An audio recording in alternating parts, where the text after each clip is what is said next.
Cobertura.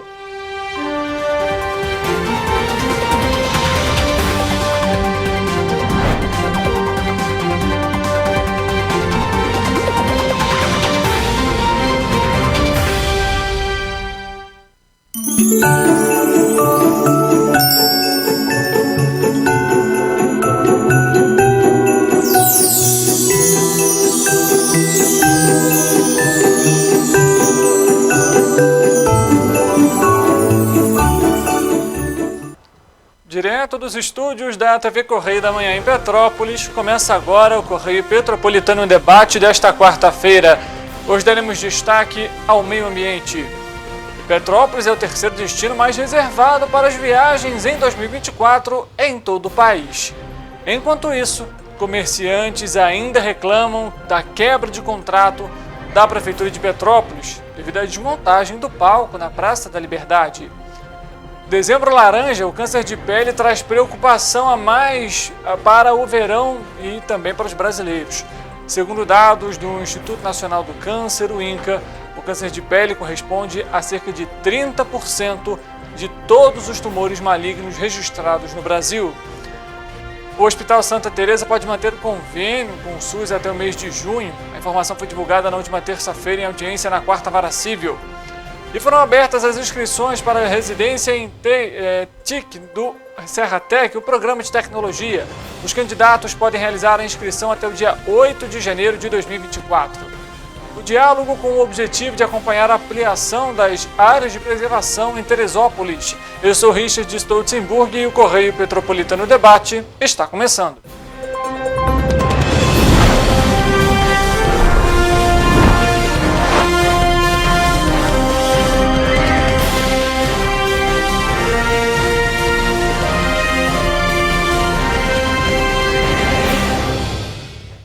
Olá, uma ótima tarde para você que nos acompanha. Seja muito bem-vindo para mais uma edição do Correio Petropolitano Debate, ao vivo, na TV Correio da Manhã e também nas nossas plataformas digitais e nos nossos 6 municípios de cobertura. Obrigado pela audiência de sempre, pela companhia e, é claro, você é mais do que convidado para comentar, curtir, compartilhar nossa programação e mandar a sua denúncia, seja aí pelas nossas redes sociais ou também pelo WhatsApp da TV Correio da Manhã.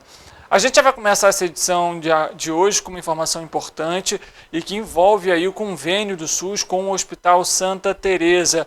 Ontem, mais uma audiência foi realizada na 4ª Vara Civil aqui em Petrópolis. O nosso repórter Wellington Daniel já está aqui com a gente para falar sobre essa audiência. Ele que esteve, inclusive, acompanhando toda essa situação na última terça-feira. Wellington, boa tarde para você, seja muito bem-vindo. Esse é um tema que gera muita preocupação para os petropolitanos, mas, pelo visto, esse convênio que iria até março vai ser prorrogado mais um pouco, né? É isso, Richard. Boa tarde para você, boa tarde a todos de casa. Há esse debate, sim, para esse convênio ser prorrogado por um pouco mais de tempo. Santa Teresa pede que seja até junho, né? E depois eles realmente não têm a intenção de continuar esse convênio com a Prefeitura. Mas manteriam os serviços de cardiologia e também de traumatologia, mesmo depois de junho, por entender que é um serviço muito difícil do poder público conseguir. Então eles manteriam ainda por mais um tempo até o poder público conseguir. A Prefeitura de Petrópolis, Richard, pediu mais 24 meses. Segundo tanto o Procurador-Geral, também o Secretário de Saúde, é por uma questão do calendário eleitoral. Obviamente, com o calendário eleitoral, o poder público tem algumas limitações de contratação, também de licitação. Sim. E também pensando na nova gestão de 2025. Ainda que Bom Tempo não seja reeleito, a nova gestão de 2025 vai ter que lidar com essa questão, né? Essas foram as argumentações. Eles pediram 24 meses. Mas o juiz Jorge Martins, então, pediu para o Santa Teresa avaliar a possibilidade de estender esse prazo por 12 meses. Então, terminaria no dia 31 de dezembro de 2024. Só que não foi uma decisão do juiz, mas sim um pedido para que Santa Teresa avalie essa possibilidade de estender até 31 de dezembro de 2024.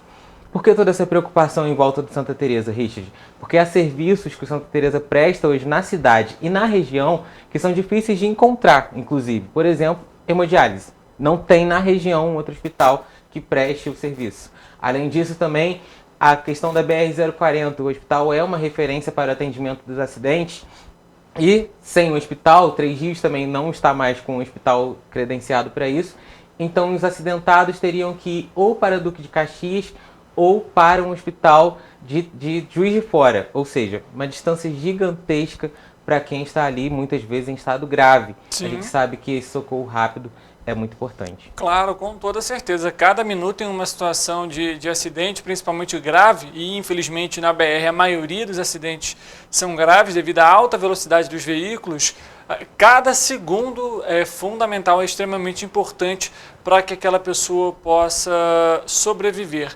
A gente vai continuar acompanhando esse caso. Teve algum outro ponto importante que foi comentado? O hospital chegou a informar, Wellington, se eles vão pensar nessa alternativa de pelo menos prorrogar esse prazo por mais 12 meses? Sim, Richard, o hospital falou que vai sim levar a situação para o Conselho de Administração da Associação Santa Catarina, que é a mantenedora, né, do Hospital Santa Teresa, e vão sim debater essa questão. Um dos pontos que entrava ainda essa questão é a questão dos repasses. O hospital ele alega um déficit no contrato que pode chegar a 30 milhões no ano que vem. Então, por isso que eles estão tentando mesmo diminuir esse contrato por causa desse desequilíbrio econômico-financeiro. Mas a prefeitura disse que pagaria mais 7 milhões caso eles prorrogassem, né, por 6 meses, só que o hospital diz que seriam necessários 10 milhões de reais. Então, é uma questão muito complicada essa questão também dos valores. Não é mais falado em dívida, né, como foi lá no início, mas ainda esse desequilíbrio. Um dos pontos também trazidos, e aí aqui é muito importante a gente ressaltar também, é que é muito além de só uma decisão do governo municipal, ainda que também possa ter formas de articulação, mas o hospital envolve também o Estado, até por ser uma referência na região, envolve também o governo federal e a tabela SUS, que é a tabela que paga esses procedimentos. Ela está muito defasada, então é realmente muito complicado porque os valores são muito mais baixos do que os valores de mercado. O que a prefeitura falou é que para diminuir aquela fila da ortopedia, né, que a gente mostrou aqui há algum tempo atrás, cerca de 221 pacientes aguardando cirurgias ortopédicas. Então, a prefeitura falou que então pode abrir um processo licitatório no valor do mercado, e aí o Santa Teresa pode participar, tantas as outras instituições também, mais ou menos como foi que o Estado fez, o chamamento público, em que é seguido o valor de mercado para tentar pelo menos resolver a fila ortopédica. A situação é bem difícil, complexa, envolve aí bastantes questões e que envolvem também, como o Wellington comentou, não só o município e a unidade em si, mas o governo do estado, o governo federal e, é claro, a preocupação maior com os atendimentos aos pacientes, seja ele petropolitano ou não, até mesmo por conta dos acidentes que são registrados e encaminhados para a unidade. A gente vai acompanhar também o posicionamento do Hospital Santa Teresa para saber como vão ser os próximos passos dessa situação, Wellington. Uma reunião no dia 10 deve definir de vez esse ponto, Richard. A gente aguarda realmente que traga uma definição. 10 de janeiro. 10 de janeiro. Inclusive, a secretária de Saúde também deve ser convocada para essa nova audiência, juntamente também com o Dr. Jorge, para tentar sentar todos os envolvidos. O Ministério Público Federal também está participando, através da procuradora Vanessa Seguesi, e eles vão sentar juntamente também com o Ministério Público Estadual e tentar chegar a uma solução. Bom, e a gente espera que realmente seja uma solução que não vai impactar e prejudicar a vida das pessoas, da população que precisa desses atendimentos, né? Wellington, obrigado pelas informações. Obrigado, Richard. Boa tarde para você, boa tarde a todos de casa. Olha, uma das gigantes do mercado, a plataforma Booking, via Ministério do Turismo, divulgou uma lista com os destinos nacionais mais procurados para 2024 e que foi feita com base no maior crescimento anual no número de reservas. Surpreendentemente, nas reservas para o próximo ano, a tendência deixou de ser os destinos litorâneos no Brasil, desafiando a expectativa comum associada aos turistas nacionais. E Petrópolis é o destino em terceira colocação na prevalência do viajante brasileiro em 2024, atrás apenas de Olímpia em São Paulo e Foz do Iguaçu no Pará. A pesquisa levou em conta 1.000 destinos mais reservados para o ano que vem. A Booking.com, nesse levantamento, junto com os usuários, chegou aí a 8 destinos nacionais que registraram maior crescimento anual no número de reservas. A pesquisa foi realizada em julho deste ano e revelada agora, levando em consideração destinos reservados para o ano que vem por brasileiros na plataforma, entre 1º de agosto de 2022 e 31 de julho de 2023. Os destinos que estiveram aí entre os 1.000 mais reservados foram então listados. O resultado foi ordenado pelo aumento anual, com uma leve curadoria dos destinos para garantir a distribuição geográfica. Enquanto isso, enquanto Petrópolis é a terceira cidade mais procurada pelos viajantes, pelos turistas, os comerciantes da cidade ainda denunciam a quebra de contrato por parte da Prefeitura de Petrópolis durante o Natal Imperial. Na última terça-feira, o palco da Praça da Liberdade, você vê na tela aí, que deveria receber diferentes atrações, foi desmontado após a falta de recursos para a contratação de apresentações. O local, que receberia 72 ao todo, então, durante o evento, neste ano se despediu mais cedo. O contrato entre os comerciantes e a prefeitura, na verdade ali o pregão eletrônico, foi realizado no dia 2 de outubro pelo valor de R$ 8.467. O documento, com validade ali de 41 dias, previa pelo menos programações durante os dias de Natal Imperial e que se estende até o dia 7 de janeiro. No entanto, como o cenário aí na tela você vê, a gente nota que as apresentações terminaram. O pregão foi realizado pelo maior lance por lote. Mas além do prejuízo com a falta das apresentações na Praça da Liberdade, os comerciantes também se preocupam aí com a outra questão, os alimentos que foram comprados para venda, claro. Isso porque com pouco movimento, o prejuízo pode ser aí superior a R$ 12.000. Diante da situação, na última terça-feira, os comerciantes encaminharam uma ação extrajudicial à Turispetro. No Palácio de Cristal, o pregão para o aluguel, a gente trouxe isso aqui também no Correio Petropolitano Debate, das barracas fracassou por 2 vezes, o que fez com que a Prefeitura de Petrópolis doasse o espaço para instituições filantrópicas e ONGs. Mas os problemas com o Natal Imperial não terminam por aí, viu? A contratação de uma empresa responsável para a captação de recursos para o evento foi realizada apenas no dia 5 deste mês, o que afetou aí a disponibilidade de recursos para as apresentações que incluíam a Praça da Liberdade. Como consequência, o brilho do Natal Imperial aos poucos se apaga, A gente vê esse cenário aí triste, Diversos turistas, visitantes na cidade, até mesmo a própria população querendo acompanhar aí a programação. E no meio do Natal, faltando aí 2, 3 dias para o Natal, o palco sendo desmontado. E veja, essa não é a primeira vez que os ambulantes denunciam a quebra de contrato, viu? No início deste mês, os comerciantes também informaram que estavam sendo proibidos de manterem ali as suas barracas abertas após as 10 horas da noite, mesmo que no documento fosse autorizado o funcionamento até a meia-noite, às sextas-feiras e também aos sábados. Situação difícil, A gente, inclusive, solicitou pedido de resposta para a Prefeitura de Petrópolis, mas nós não recebemos retorno até o momento.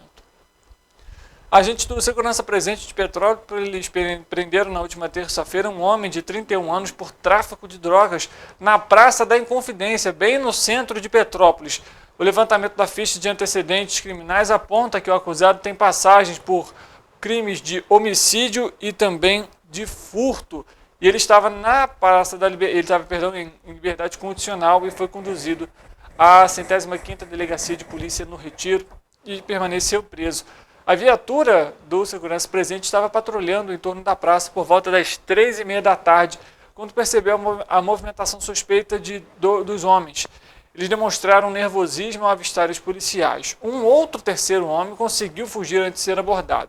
Durante as buscas, policiais encontraram 8 pinos com um pó branco e R$ 247 em dinheiro. Os dois foram levados para a 105ª, onde o acusado foi autuado no artigo 33 da lei e por tráfico de drogas e ficou preso.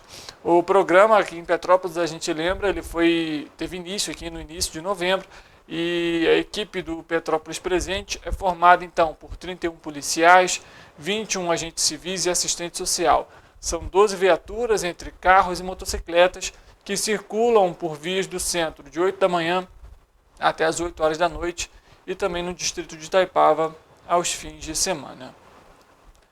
Por iniciativa do vereador Eduardo do Blog, a Câmara Municipal concedeu o título de cidadania petropolitana a duas personalidades de grande destaque, que foram agraciados com a honraria: o governador do estado do Rio de Janeiro, Cláudio Bonfim de Castro e Silva, e o padre Rodrigo Albert. Nascido em São Paulo, na verdade na cidade de Santos, no estado de São Paulo, Cláudio Castro se mudou ainda bem criança para o estado do Rio de Janeiro. Formado em Direito, também é músico e membro da Renovação Carismática Católica.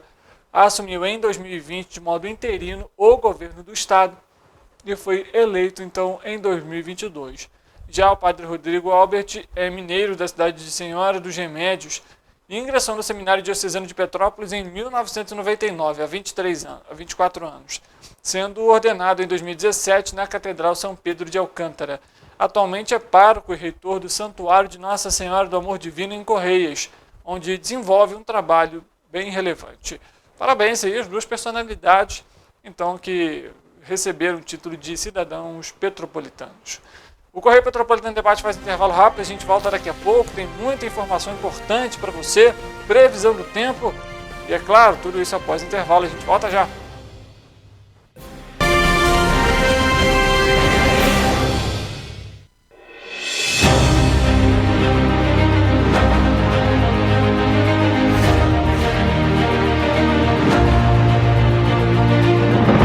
Não é jornalismo de direita, é jornalismo direito. Correio Petropolitano. Tudo que seu jornal não deveria ter deixado de ser. Todos os dias, em uma banca perto de você.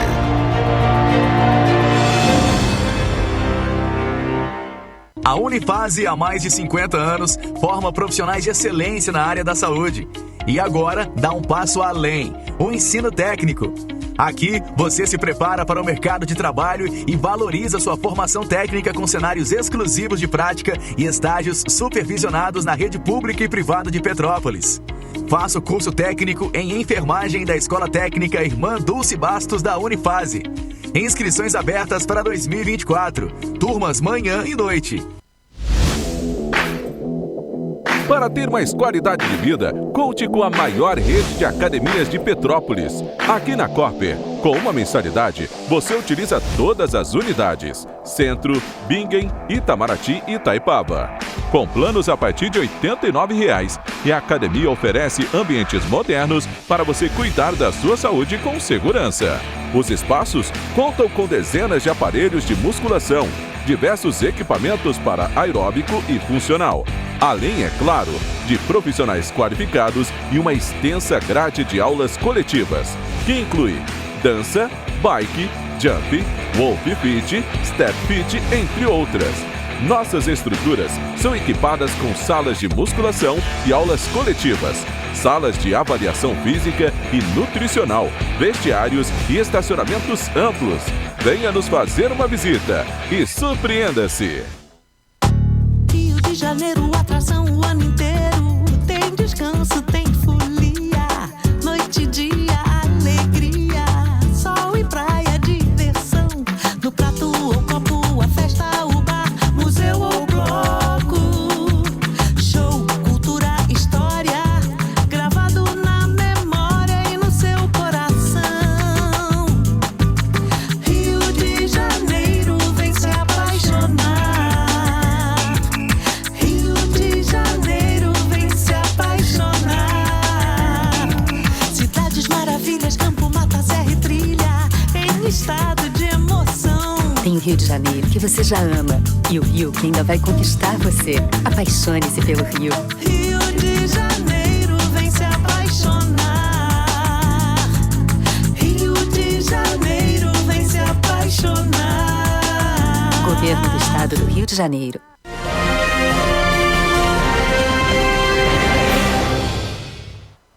Chegou o momento de sabermos como que fica o tempo e a temperatura. Afinal, hoje é quarta-feira, meio de semana, fim de semana se aproximando e com ele o Natal. Então vamos saber como que fica a previsão do tempo.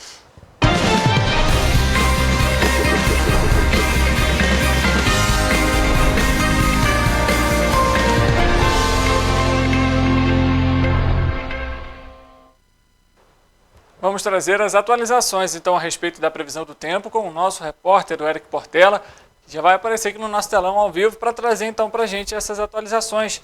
Eric, boa tarde para você. Tempo agradável aqui em Petrópolis. Ontem, pelo menos eu saindo do trabalho, estava um vento bem fresco, tempo bem agradável, isso por volta das 6 horas mais ou menos. Hoje, sol, tem calor, mas a pergunta é, tem previsão de chuva também, Eric?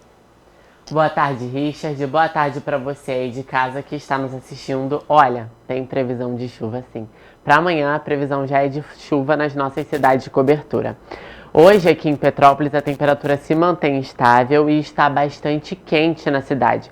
A quantidade de nuvens aumentou consideravelmente de ontem para hoje, mas ainda assim não há probabilidade de chuva para hoje aqui em Petrópolis, né?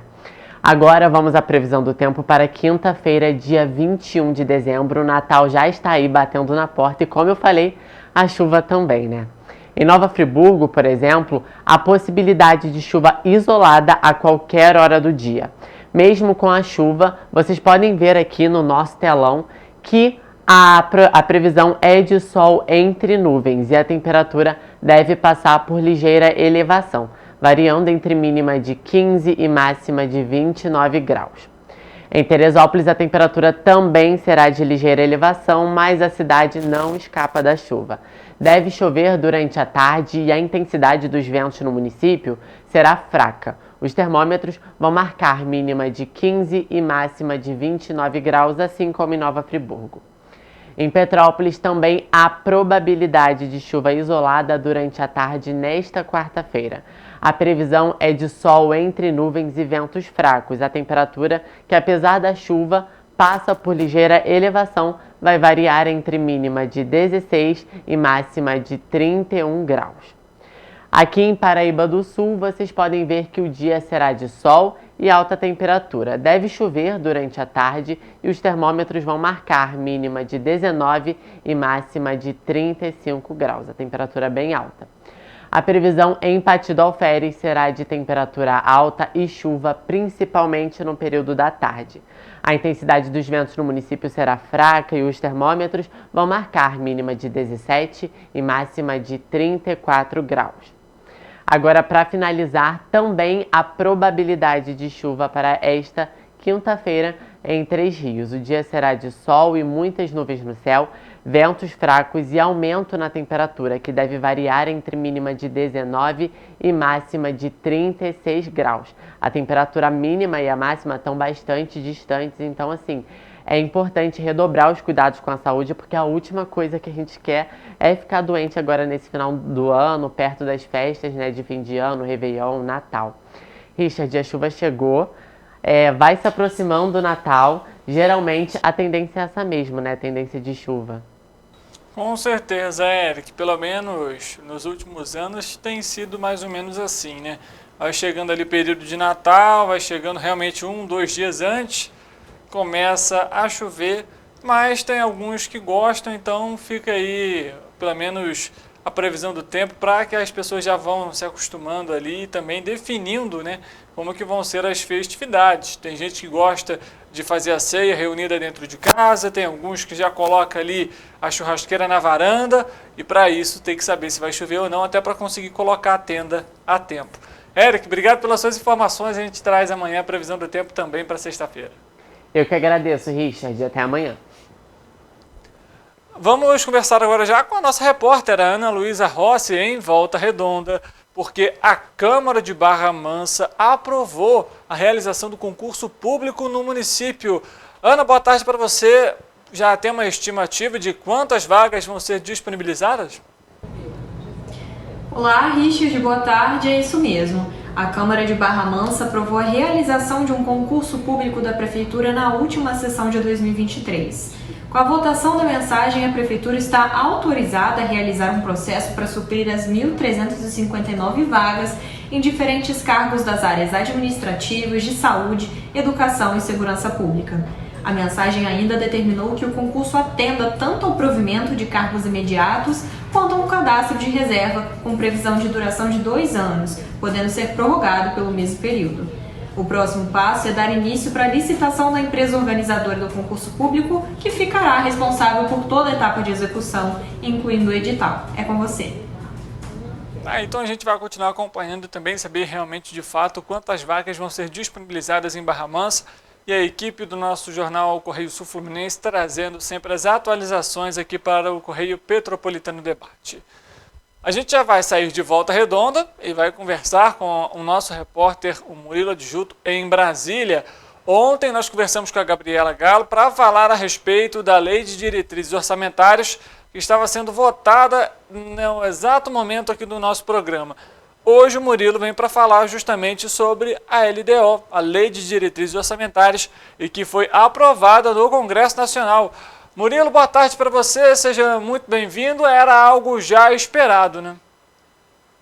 Muito esperado, Richard. O projeto ele foi avaliado pela Câmara em votação simbólica, né? Pelo Senado, ele foi aprovado por 65 votos favoráveis e 2 contrários. E agora ele vai à sanção presidencial, né? O texto do relator é do relator deputado Danilo Forte, do União. Ele fixa um calendário aí para que o governo empenhe verbas destinadas às emendas individuais, né? As emendas individuais que elas vão para deputados e os senadores, e as emendas de bancadas estaduais, né? Que vai para as bancadas de todos os estados do Brasil, enfim. As duas são impositivas, ou seja, obrigatórias, né? Atualmente não existe nenhuma data limite para que o pagamento dessas emendas aí, o que permite ao Planalto também negociar com os parlamentares a liberação delas, em troca de votos, em projetos do governo, enfim. Contexto aprovado nessa terça-feira de ontem, como foi muito bem cobrido pela Gabi, essa barganha acabou, tá? O Danilo Forte ele garantiu também que o cronograma de pagamento será um passo firme diante da evolução institucional de nosso país, do fim do toma lá da cá, que tanto mancha a lisura de nossas votações, aí argumentou o Danilo Forte, relator do texto da LDO, tá? E agora, Richard, falando sobre o LOA também, né? A Lei de Orçamento, Lei Orçamentária Anual, tá? Ela está para ser votada hoje, está sendo votada hoje já iniciou a votação, e serão aí liberados 25 bilhões para as emendas individuais, né? Essas aí que eu falei, de deputados e senadores, 12,5 bilhões para as emendas de bancada, 11,3 bilhões para emendas de comissão, além da estimativa de gastos aí da LDO, que vai ser de 49 bilhões de reais, um valor recorde. Tá certo, Murilo. Agora, além de toda essa verba, todos esses valores que você acabou de comentar, teve também envolvendo aí o salário mínimo, né? E a gente já tem ali também um possível valor para o salário mínimo para o ano de 2024? Richard, eu confesso que eu não tenho essa informação, mas a faixa do valor do salário mínimo ela vai ser ainda de R$ 1.424, né? Tá certo. É um valor aqui, assim, não tão agradável, digamos assim, para aí os brasileiros, de modo geral, né? A gente sabe que hoje em dia viver com esse valor, principalmente aí para quem é mãe, né, para quem é pai, tem uma família para sustentar, é um pouco difícil, mas é claro que algum reajuste tem que ser dado. Enfim, a gente vai acompanhar também como que vai se suceder aí todo esse cenário. E é claro que, tendo a aprovação aí também da Lei Orçamentária Anual, a gente faz contato em Brasília para trazer essas atualizações aqui para o Correio Petropolitano Debate. Estarei aqui, Richard. Estou cobrindo ainda a Lei Orçamentária, essa votação, né? Teve também umas declarações aí do governo, né? O projeto, ele mantém um déficit zero para 2024, e assim estipula que o governo não pode gastar mais do que arrecada, né? É claro isso. E o presidente Lula, porém, ele já deu indicativo aí de que não se comprometeria com essa meta, né? E aí o líder do governo no Congresso, o Randolfo Rodrigues, que sempre aparece nesses momentos, ele adiantou no parlamento que Lula deve vetar, sim, alguns trechos da LDO, entre os quais o que trata do calendário de pagamentos das emendas impositivas aí, comissão, porque elas expandem a participação do Legislativo no orçamento, de acordo aí com Randolfo Rodrigues. Tá certo, Murilo. A gente continua acompanhando todo esse cenário e vai trazendo as atualizações aqui no Correio Petropolitano Debate. Obrigado pelas suas informações e o espaço está aberto aqui para novas atualizações. Claro, estarei aqui, Richard. Pode contactar aí que eu estou aqui. Obrigado, Murilo. Bom trabalho para você em Brasília. Bom trabalho, Richard. Para você que está em casa nos acompanhando, só para trazer aqui esse contexto um pouco mais geral, a gente conversou ontem com a Gabriela e a proposta da LDO é que o valor, né, das emendas impositivas eles já fossem separados até o primeiro semestre de 2024, ou seja, até o primeiro semestre do ano que vem. É algo aí que foi discutido dentro então do Congresso Nacional e um dos textos aí que pode ser vetado pelo presidente da República é justamente essa parte, para a gente complementar a informação que foi passada também pelo nosso repórter em Brasília em relação ao salário mínimo, né? A gente tem então os seguintes valores, vamos atualizar para vocês. O salário mínimo para 2024 ele pode ser reajustado em até R$ 1.389, pode chegar a esse valor, e para 2025 de R$ 1.435, já que o PIB, né, que soma aí todas as riquezas geradas no país nos anos, deve crescer 2,3% ao ano, para o ano que vem, perdão, e 2,8% em 2025, e aí a gente deve ter esses reajustes no salário. Segundo os dados do Instituto Nacional do Câncer, o INCA, o câncer de pele corresponde a cerca de 30% de todos os tumores malignos registrados no Brasil e estima-se que por ano sejam descobertos mais de 180 mil novos casos. Pensando nisso, foi criada a campanha Dezembro Laranja, que visa conscientizar a população sobre os riscos do câncer de pele. As pessoas com tatuagem devem redobrar a atenção. De acordo com especialistas, o perigo não é a forma ou o local onde é feita, e sim a dificuldade para o diagnóstico, pois a pigmentação pode esconder alguma lesão que o paciente já tenha ou que seja nova. Dessa forma, fica complicado, dizem os dermatologistas, da própria pessoa perceber a evolução daquela lesão e começar um tratamento com a doença ainda em estágio inicial. Para prevenir a doença, os dermatologistas recomendam o uso de protetor solar, roupas e tendas de proteção, óculos escuros e chapéu para exposição ao sol. Além disso, deve-se evitar o banho de sol entre 10 horas da manhã e 2 horas da tarde. Sobre as consequências, os especialistas ressaltam que as lesões, em alguns casos, podem ser grandes e, com isso, deixar cicatrizes e deformações na pele do paciente. Além disso, em casos mais graves, outros subtipos de câncer de pele podem evoluir, como metástases para outros órgãos e levar ao óbito do paciente. Por isso, é importante sempre realizar um acompanhamento periódico com um médico de confiança. E, é claro, utilização do protetor solar, como a gente comentou, se possível também de roupas com mangas longas, né? Uso de calças, chapéu ou boné. E, é claro, fazer essa reaplicação também do protetor solar é fundamental. Se você está na praia, por exemplo, na cachoeira, esses cuidados devem ser ainda mais redobrados. Em 2022, havia 1.900.000 crianças e adolescentes entre 5 e 17 anos em situação de trabalho infantil no país. Isso representa 4,9% dessa população na faixa etária.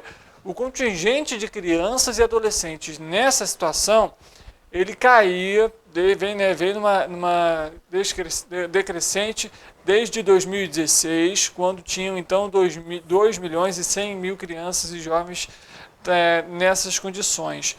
O ano inicial do módulo e o trabalho de crianças e adolescentes da PNAD contínuo, que é divulgado pelo IBGE, e chegou até 1.800.000 crianças em 2019. No entanto, em 2022, esse contingente cresceu mais uma vez. A Adriana Berengui, analista do IBGE, comenta sobre a pesquisa que foi divulgada pelo órgão nessa quarta-feira. A PNAD contínua traz para 2022 os resultados de trabalho de crianças e adolescentes. E nessa mensuração considera-se o exercício do trabalho, seja em atividade econômica ou em produção para o próprio consumo, mas também outros critérios relacionados, por exemplo, à jornada de trabalho que é desenvolvida por essa criança de 5 a 17 anos, as condições de trabalho nas quais ela está ocupada, a frequência ou não à escola, ou seja, para a definição de trabalho infantil, né, é utilizado não apenas o conceito clássico de ocupação, que é o trabalho na semana de referência, mas outras considerações importantes e pertinentes para se tratar o tema do trabalho nessa faixa etária da população, que são aquelas pessoas de 5 a 17 anos de idade. Com relação aos resultados propriamente para o ano de 2022, havia aproximadamente 38 milhões de pessoas de 5 a 17 anos, né? Desse contingente, 1,8 milhão eram pessoas de 5 a 17 anos que estavam em situação de trabalho infantil. Então, isso corresponde ao que a gente poderia chamar de taxa de trabalho infantil de aproximadamente 5%, 4,9%. Esse valor, né, esse contingente de 1,8 milhão, ele representa um crescimento em relação ao ano de 2019, quando foi feita a última coleta de dados referente a esse tema. Havia uma tendência de redução do contingente de trabalhadores infantis entre 2016 e 2019. No entanto, de 19 para 22, de fato, houve um crescimento de aproximadamente 7% dessa população de 5 a 17 anos que se encontrava em situação de trabalho infantil no Brasil. Considerando as características desse trabalhador infantil, cerca de 65% era formado por homens, por meninos. E também a maioria era formada por pessoas de cor preta e parda, com aproximadamente 66% desse contingente.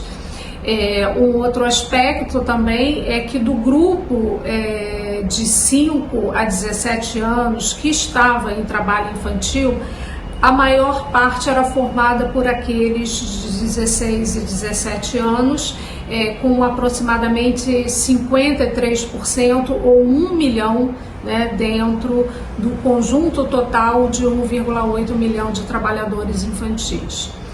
Outro aspecto também importante é que a jornada crescia com a idade, né? Então, trabalhadores infantis com 16 e 17 anos, mais de 30% deles já tinham jornada de trabalho superior a 40 horas semanais, né? Ao passo que aqueles menores, o de 5 a 13 anos, majoritariamente tinham jornadas de trabalho de até 14 horas na semana. A gente acompanha então esse cenário divulgado hoje pelo IBGE, que trata aí também do trabalho infantil. Estão abertas até o próximo dia 8 de janeiro de 2024 as inscrições da residência em TIC Software do Serratec, o Parque Tecnológico da região serrana, para 2024. As inscrições podem ser feitas em serratec.org/residência. São 148 vagas que se destinam aos moradores de Teresópolis, Petrópolis, Nova Friburgo e Areal. E trata-se de um programa de imersão tecnológica que alia conhecimento teórico com a prática. O objetivo é preparar profissionais no desenvolvimento de software e aumentar a oferta de profissionais qualificados na área da tecnologia, um dos setores que mais contratou na última década em todo o mundo e que deve seguir contratando pelos próximos anos, inclusive aqui no Brasil. Os candidatos não precisam de conhecimento prévio em tecnologia, mas é preciso ter o ensino médio concluído e idade mínima de 18 anos até julho de 2024. Pessoas com diversidades funcionais, ou seja, com deficiência ou neurodiversas, além de pessoas pretas, mulheres e que estudou em escola pública, vão ter prioridade. As aulas online e ao vivo começam em março e vão até julho, num total aí de 770 horas de imersão no universo da tecnologia. São 5 anos de programa. 1.000 pessoas já foram qualificadas até dezembro deste ano e o índice de contratação imediata supera os 50%. O programa de imersão tecnológica é direcionado para preparar os profissionais no desenvolvimento de software e aumentar a oferta de trabalhadores qualificados na área da tecnologia. Assim, em parceria com a Firjan, Senai, Sindtec, universidades, organizações não governamentais e governamentais, além de empresas de tecnologia da informação aqui da região, o curso alia então conhecimento teórico e prático para o aprendizado de linguagens de programação e desenvolvimento full stack, ou seja, web e mobile. O residente também participa de experiências reais de projetos de empresas parceiras e que são investidoras e que contêm tutores, mentores e que levam também problemas reais para serem desenvolvidos e resolvidos pelos alunos. O Correio Petropolitano Debate faz mais um intervalo, a gente volta daqui a pouco para trazer uma entrevista para você para falar sobre um projeto em Teresópolis e também sobre o Parque da Montanha, que foi expandido a sua área de proteção ambiental. Tudo isso após o intervalo, a gente volta já.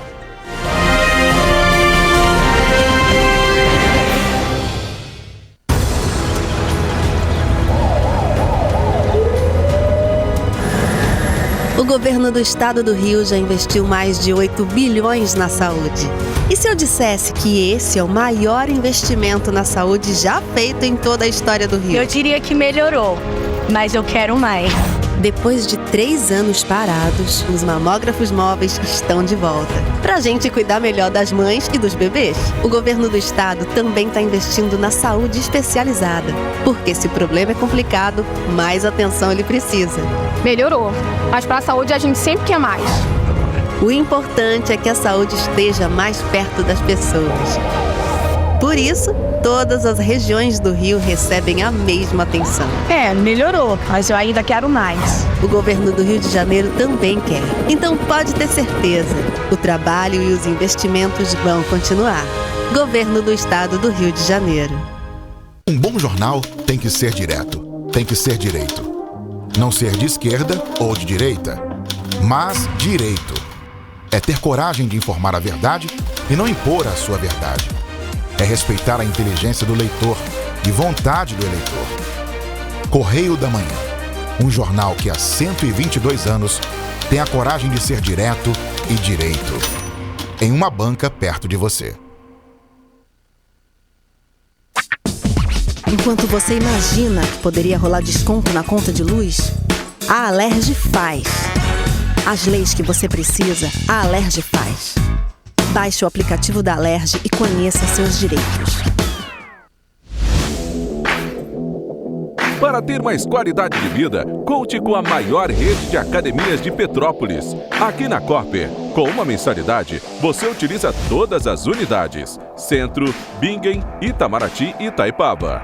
Com planos a partir de R$ 89,00, e a academia oferece ambientes modernos para você cuidar da sua saúde com segurança. Os espaços contam com dezenas de aparelhos de musculação, diversos equipamentos para aeróbico e funcional, além, é claro, de profissionais qualificados e uma extensa grade de aulas coletivas, que inclui dança, bike, jump, wolf fit, step fit, entre outras. Nossas estruturas são equipadas com salas de musculação e aulas coletivas, salas de avaliação física e nutricional, vestiários e estacionamentos amplos. Venha nos fazer uma visita e surpreenda-se!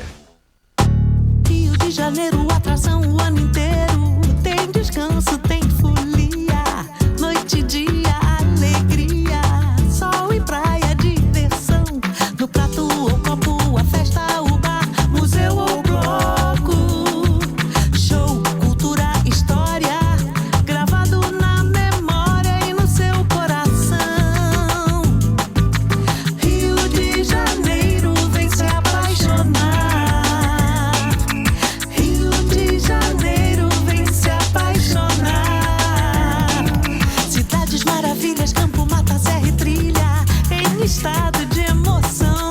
Rio de Janeiro que você já ama e o Rio que ainda vai conquistar você. Apaixone-se pelo Rio. Rio de Janeiro, vem se apaixonar. Rio de Janeiro, vem se apaixonar. Governo do Estado do Rio de Janeiro. A Unifase, há mais de 50 anos, forma profissionais de excelência na área da saúde. E agora dá um passo além, o ensino técnico. Aqui, você se prepara para o mercado de trabalho e valoriza sua formação técnica com cenários exclusivos de prática e estágios supervisionados na rede pública e privada de Petrópolis. Faça o curso técnico em enfermagem da Escola Técnica Irmã Dulce Bastos da Unifase. Inscrições abertas para 2024. Turmas manhã e noite.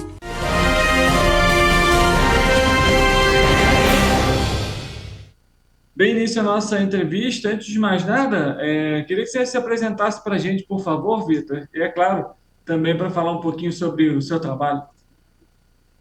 Bom dia, sou o Vitor, sou biólogo, né? Estou atualmente gestor do Parque Natural Municipal Montanhas de Teresópolis, onde a gente tem a incrível missão de proteger e conservar fragmentos de Mata Atlântica aqui no município de Teresópolis, né? Estado do Rio de Janeiro.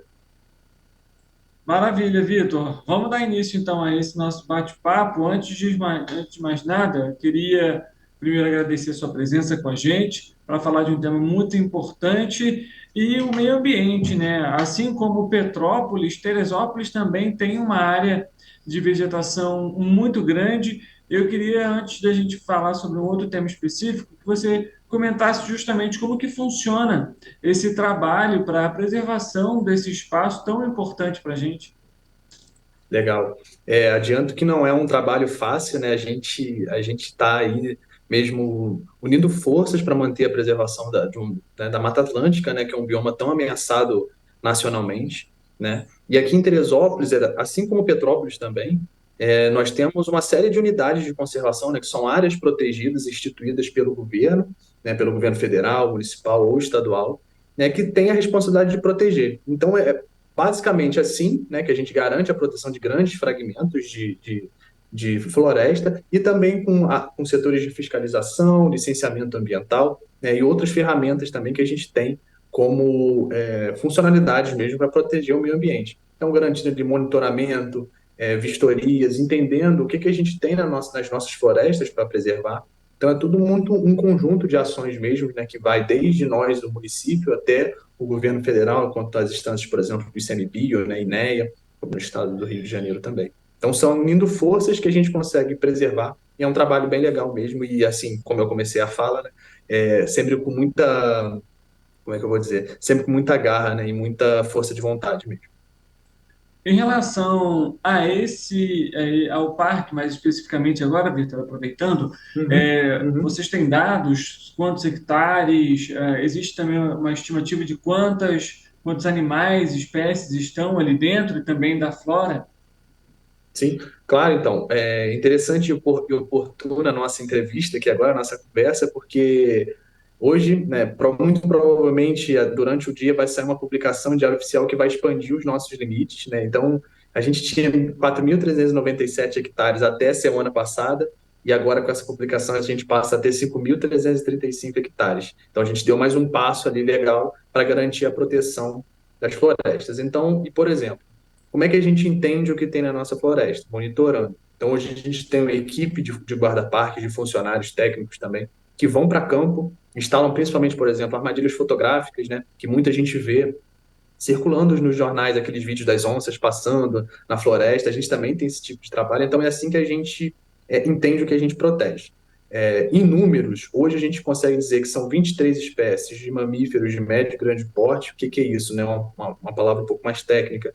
São espécies que a gente entende que tem acima de 1 quilo. Então, a gente faz esse recorte para entender esse grupo de espécies, né? O parque hoje está trabalhando para entender também o que a gente protege abaixo por exemplo, dessa medida, né? Então, o que a gente tem de pequenos mamíferos, morcegos, que também são indicadores importantes. Ave, por exemplo, nós temos 333 espécies hoje registradas para o parque. A gente tem uma vocação, por exemplo, para a observação de aves. A gente vem trabalhando também a observação de aves porque a gente entende que é uma ferramenta que é aliada à conservação. Então, a gente traz o observador para cá, a gente forma grupos de observação de aves para entender ainda mais e observar ainda mais as aves que a gente tem. Em relação à flora, né, aos vegetais que tem dentro do parque, a floresta em si, a gente também está trabalhando no número para entender um pouco mais ainda qual é a real riqueza, né, de espécies. Né? Quando eu falo a riqueza, exatamente são a quantidade de indivíduos de espécies diferentes que a gente pode ter na nossa área protegida. E agora, com a área expandida, a gente vai ter um trabalho dobrado para refazer esses estudos nessa nova área. Queria até que você falasse, inclusive, sobre essas questões relacionadas à espécie, mais uma vez, né, os animais em si, até porque o Parque Municipal Montanha de Teresópolis, junto com o IBAMA, devolveu até um felino, né, um gato mourisco, se eu não me engano, de volta para a natureza, né? E é uma espécie, por exemplo, que está ameaçada de extinção. Sim, sim. Os felinos, né, é um grupo muito específico aqui da nossa fauna, principalmente aqui na nossa região da Serra dos Órgãos, né, Teresópolis, Petrópolis também. A gente tem vários registros aí de onça parda que circulam, né, entre os municípios. E o caso do gato mourisco, ele foi assim, a gente está cadastrado dentro do CETAS IBAMA, né, que é importante também ressaltar essa instituição tão importante nacionalmente. A gente tem uma instituição dessa próximo, aqui em Seropédica, né? O CETAS do IBAMA, a gente tem um sistema de cadastramento de áreas de soltura, né, e nós estamos cadastrados nessas áreas de soltura. Hoje a gente tem condição de receber um animal, né, um animal que esteja debilitado ali, dar um cuidado e retomar com ele na natureza. E foi esse o caso. Esse animal passou por uma questão de atropelamento, teve um processo cirúrgico realizado e o parque foi entendido como um bom local de soltura para a espécie no final. Então ele foi, né, novamente relocado para a natureza depois desse episódio. O animal voltou saudável, plenamente desenvolvendo suas funções ali de caça, de aversão ao ser humano, então ele já estava bem mesmo pronto ali para retomar as suas funções naturais dentro da floresta. E esse é mais um animal ali que a gente vai monitorar e acompanhar ele dentro das nossas atividades de campo, certo? Em relação a esse monitoramento, Vitor, ele acontece de forma diária? São produzidos, por exemplo, relatórios, estudos técnicos, justamente sobre até a característica desses animais? Sim, então, como eu comentei no início da entrevista, né, eu sou biólogo e fiz meu mestrado em cima disso, né? Eu fiz um estudo justamente para levantar as espécies que ocorrem no parque e agora a gente mantém um monitoramento que ele é mensal. A gente usa as armadilhas fotográficas, agora que não tem nenhuma nem para ilustrar, né? Mas são equipamentos mais ou menos desse tamanho assim, né? Que a gente instala lá nas árvores, seguindo uma metodologia, uma padronização para ter uma coleta regular, né? Mas mensalmente a equipe vai lá e confere os dados, né? Então vai lá, recolhe o cartão de memória, né, vê no computador o que tem, e a gente vai montando planilhas sobre isso. No final do período, por exemplo, a gente faz a coleta de dados ao longo do ano. No final do ano, a gente senta, faz um relatório e vê o que avançou, o que não avançou. E é interessante, por exemplo, o que o monitoramento já dá para a gente. E isso é uma realidade também nacional, né, de unidades de conservação que estão próximas às pessoas. Muito cão doméstico dentro da área protegida. E esses cães domésticos eles são oriundos de solturas indevidas, os cães que não ficam dentro dos próprios quintais, que não têm um quintal cercado, por exemplo. E os cães na floresta eles geram um tipo de impacto, né? Eles predam os animais que são nativos da floresta, eles competem, por exemplo, com onça parda, com gato morisco, né? Quando eu digo competir, eles vão em busca da mesma presa, por exemplo. Ou mesmo um ataca o outro, né? E hoje a gente está incentivando pesquisa científica, e no caso o mestrado, para entender qual é esse impacto dos cães na nossa área, né? Então, um pouco da tua pergunta, assim, quais são os produtos assim do monitoramento? É isso, a gente entende o que a gente protege e consegue buscar resposta, principalmente nas universidades, né, parceiros, para entender o que a gente pode fazer para melhorar essas questões. Hoje existe alguma universidade parceira junto com vocês? Sim, então, a gente tem uma parceria muito forte aqui com a Universidade de Teresópolis, que é o Centro Universitário Serra dos Órgãos, principalmente ali com cursos de ciência da computação, as engenharias, a arquitetura. A gente tem uma parceria muito boa com eles, né? E também a gente vem buscando parceiros externos, principalmente as universidades públicas. Então, hoje a gente tem uma grande emissão de autorização de pesquisa para a Universidade Rural do Rio de Janeiro, né, de Seropédica. A gente vem se aproximando também da UF, a UF já está chegando, a UFRJ também é um alvo legal para a gente. E um ponto positivo que a UERJ, tem um polo da UERJ aqui em Teresópolis, né? Então, a UERJ também tem esse carinho da gente, os alunos do CEDERJ também vão para lá fazer atividades de campo, a gente também tem pesquisas da UERJ lá, doutorado, pós-doutorado também, que a gente incentiva que os pesquisadores venham para ajudar a gente a responder questões que às vezes a gestão não tem expertise ou mesmo desenvoltura para desenvolver algum tipo de solução. Isso é super bem-vindo, né? Mudando um pouco de assunto, Vitor, queria que você falasse para a gente sobre essas mudanças climáticas que a gente tem acompanhado e como que essas mudanças têm impactado também a área de preservação do parque. Durante esse período já foi registrado algum incêndio? Como que funciona também as campanhas em prol dessa preservação, visto aí justamente as mudanças e o impacto que ela também tem causado no meio ambiente? Claro. Vou falar de dois aspectos que potencialmente o que a gente já está vendo como mudança do clima pode ter ocorrendo. Incêndio. Devido ao nosso trabalho nesse ano de 2023, a gente conseguiu que não tivesse incêndio na área do parque, por fatores, como é que eu vou dizer assim, por fatores que venham de causa direta ali no campo. Por exemplo, alguém botando fogo no lixo, alguém botando fogo num pasto, assim. Aí o único incêndio que a gente teve esse ano foi por balão, que esse é um critério que a gente não consegue controlar que o balão caia, por exemplo. Então o balão vem e cai e a gente só consegue combater, que é uma área de quase 30 hectares nossa. A nossa sede, Santa Rita, de 2016 foi tão que a gente teve essa baixa de incêndio por essas causas que eu comentei, porque a gente faz um trabalho chamado de notificação preventiva. O que são essas notificações preventivas? As equipes de guarda-parques, elas trabalham ao longo de todo o ano, então normalmente, e aí principalmente ali no período de seca, que é o inverno, né? Trabalham ao longo do ano fazendo essas notificações em pessoas que, tá ali queimando lixo, tá ali fazendo uma queima de um pasto, a gente notifica elas. É um passo anterior à multa, né? Porque se a gente consegue fazer uma relação de um potencial incêndio com aquela pessoa, a gente consegue aplicar uma multa ambiental nela. Pois bem, diretamente, assim, no questão incêndio, a gente teve que retomar a aplicação de notificação preventiva agora em novembro, que era um período que a gente não aplicava notificação preventiva porque já estava chovendo, e agora foi totalmente o contrário. Parou de chover e esquentou pra caramba, né? E aí, então, e aí um pouco da tua pergunta, assim, se já influenciou de alguma forma em relação ao incêndio. Porém, a gente tem reparado o seguinte, a gente acompanha um grupo de espécies de primatas chamada Saguida serra-escuro, o Calitrix aurita. Também tem ocorrência em Petrópolis, principalmente ali na Serra da Estrela, Parque Nacional também, lá na parte do Bonfim. A gente acompanha esse animal numa região aqui do parque e ele sempre some numa faixa do ano, mas naturalmente ele some. Porém, com esse calor que veio a partir de agora, ele não voltou para a área que ele era para voltar. Ele voltou bem depois, ele está voltando agora. Então a gente já começa a levantar a hipótese de que esse calor, ou a mudança na floração das espécies, ou a mudança, né, momento mais tardio assim, de uma flor gerar uma fruta e coisas do tipo, já pode estar influenciando no movimento dessa espécie que a gente monitorava. É uma espécie ameaçada de extinção, né? Ela até 2018 ela estava entre as listas das 25 mais ameaçadas do planeta, essa espécie de primata.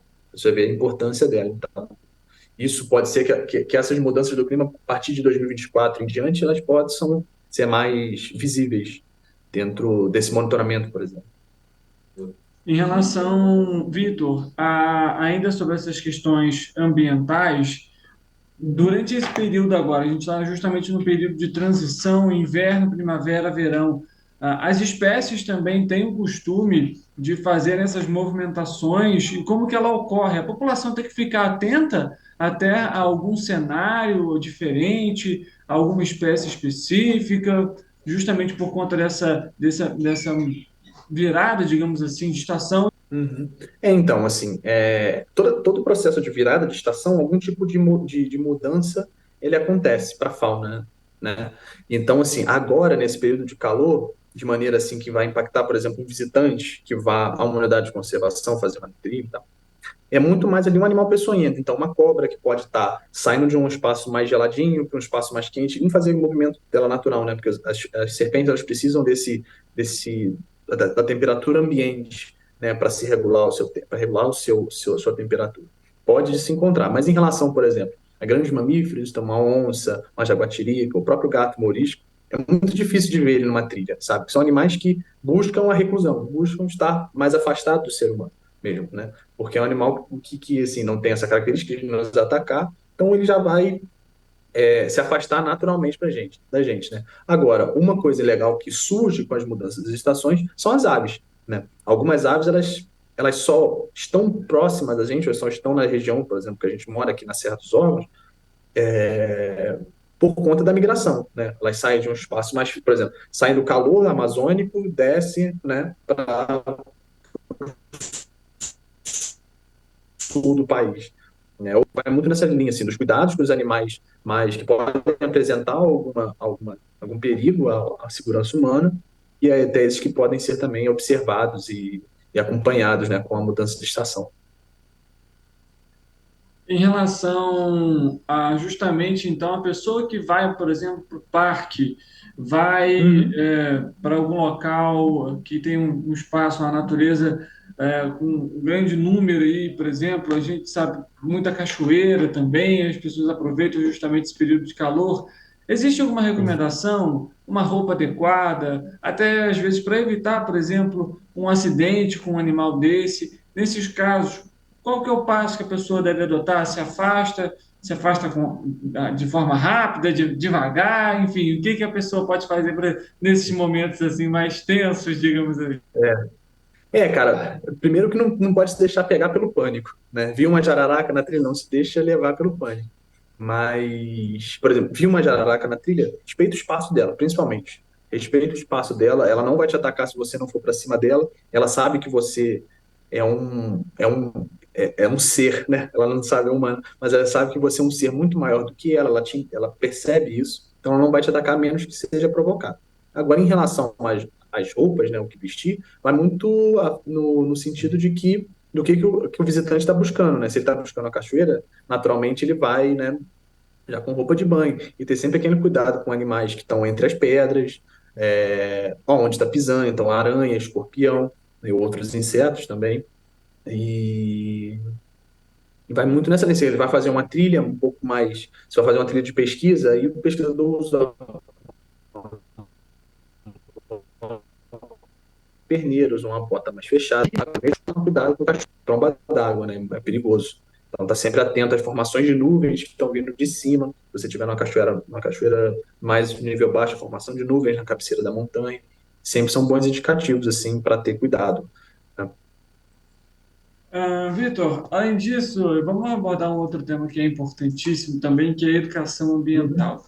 Inclusive, o parque vai realizar, junto com o setor de educação da Secretaria de Meio Ambiente, né, um evento em Santa Rita. Queria que você falasse para a gente um pouquinho sobre esse evento, a importância dele e também da integração da população com as ações que são realizadas pela Secretaria, mas também com o meio ambiente, de fato. Isso. Essa atividade do dia, vai ser agora dia 16, sábado, ela tem o objetivo justamente de trazer as pessoas para dentro do parque, o pessoal que mora ali perto do entorno, para entender um pouquinho do impacto do lixo que pode ser causado na região e aí também sendo passado a um nível mais sistêmico, né, mais global. Assim. E esse processo, né, o que se deu, como se deu isso?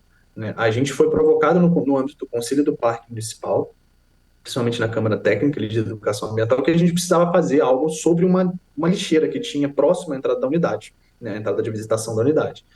E aí o setor de educação ambiental prontamente reuniu os voluntários que a gente tem no parque e eles foram para campo entender aonde as pessoas jogavam os lixos, né, se utilizava aquela caçamba em questão e como eles viam uma possibilidade de modificação daquela área.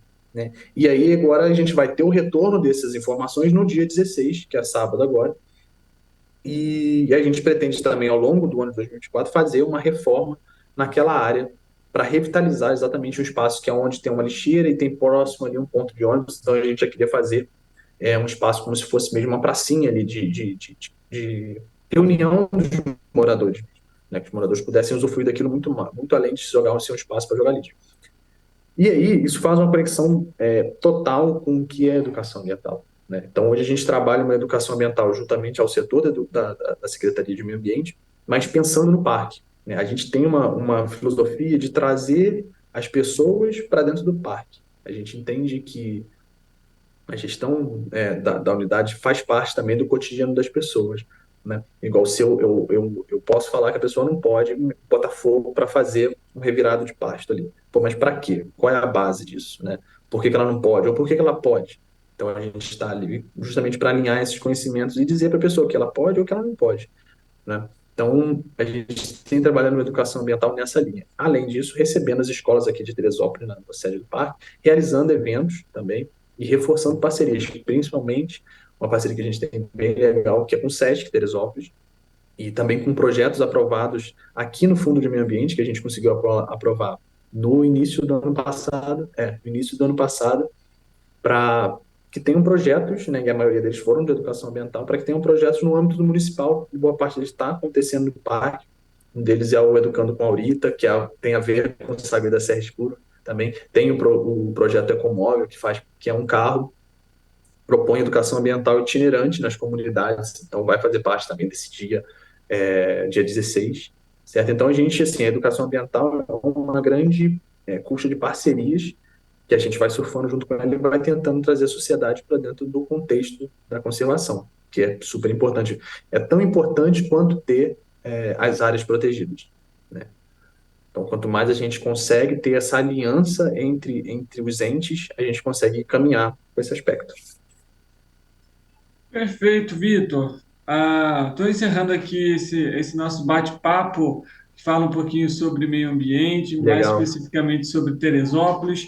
Mas obrigado pela conversa, por conversar um pouquinho com a gente, explicar sobre esse processo, né, sobre esse monitoramento, que é tão importante, e é claro, como a gente comentou, também da população estar presente nesses momentos.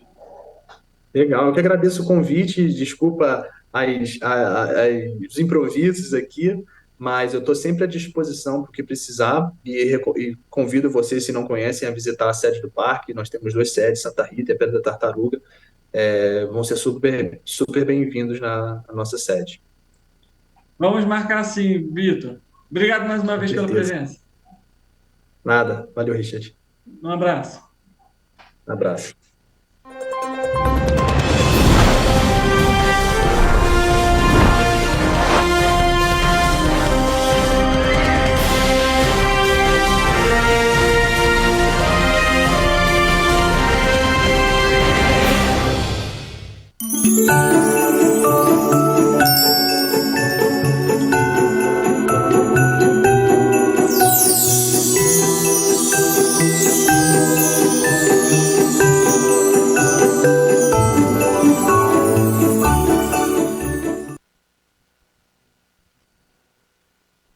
Olá pessoal, no Amigo Office da semana aqui da TV Correio da Manhã eu trouxe a